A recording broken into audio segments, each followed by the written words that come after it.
Can everyone hear me? Okay.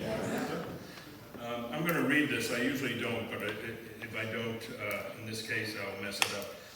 Over the past year or two, during the days of COVID, a group of polar people congregated via Zoom each Friday at 1731, so it was called the 1731 Club, to talk about this and that. At least 3 of those people are present with us today and are well known to most of you. Queries, some polar, others unrelated, some serious, some silly, were raised and discussed. One that I want to tell you about here in the fire relates to Dudley Docker. This is my title. There is Dudley Docker, who many of you will know as a financial supporter of Sir Ernest Shackleton's endurance expedition. The donation of £10,000 was rewarded by one of the 3 ships' lifeboats being named for it, the Dudley Docker. The query in question had to do with Lucy Constance Docker, Dudley's wife. Little was known of her, other than that she was quite fetching in appearance. And until recently, no other image of her was known to exist. One participant, not me, in our Zoom group reminded us that Sir Ernest Shackleton always had an eye for the ladies and wondered whether he might have been overly friendly with Lucy Constance Docker, the result being the generous donation to the expedition. Having nothing better to do, I decided to look into this matter and a bit more closely. I started off by thoroughly re-examining all the Shackleton material in my collection and then delving deep into the internet. But I drew a blank. I eventually came upon a person in the UK, a source I've pledged not to reveal, who sent me in the direction of the historic port of King's Lynn, Norfolk.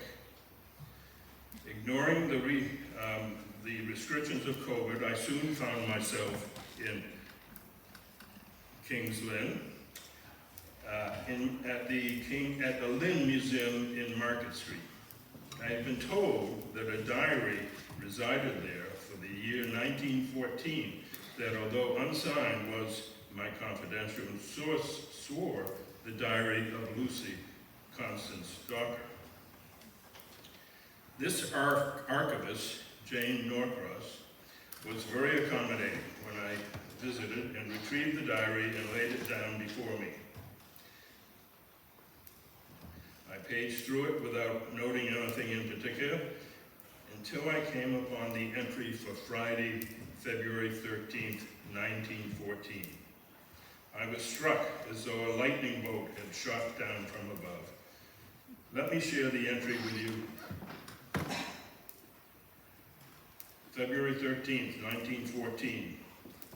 Left the Gables and went by motor to the Trout in King's Lynn, where by prior arrangement I met E, who had booked rooms in the rear apartment of the inn. The 3 days and nights that followed were pure bliss. Once settled in our rooms, he drew me close and pressed his lips to mine and showed the most extreme passion imaginable. It was only with the greatest effort that I was able to cause him to pause in his affections. But he did as I implored and reined in his amorous advances. Once collected, he fell to his knees and brought my trembling hands to his cheeks and began to sob uncontrollably. Lucy, my darling, could you spare, say, 10,000 quid for the expedition?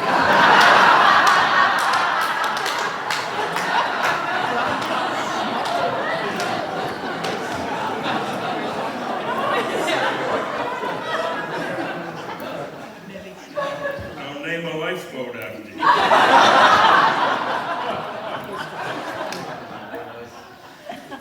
I gave this a moment's thought and responded, what the hell, sure. 10,000 1,000 quid it is, but we'll name it for Dudley. We must be discreet. The next morning, after lying in bed for what seemed forever and enjoying a light breakfast, we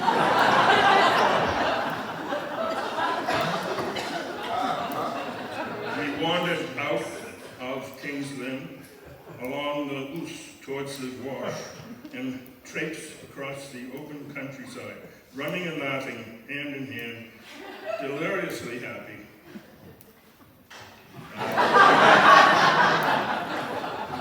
It seemed like summer to us, though it was frosty February. So that was long ago. Today the trout still stands in King's Lynn, but today you'll find a blue plaque on the facade, which reads, Lucy Docker and Ernest Shackleton stayed here.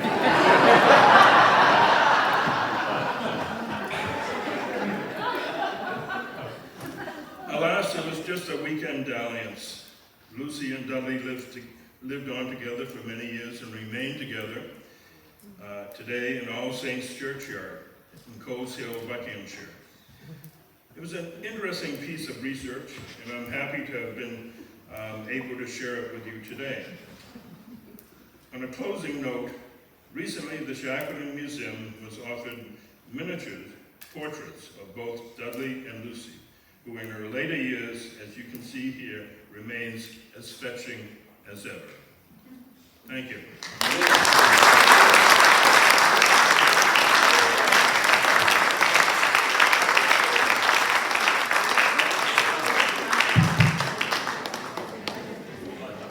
You can see what we put Rob on last. How do you follow that?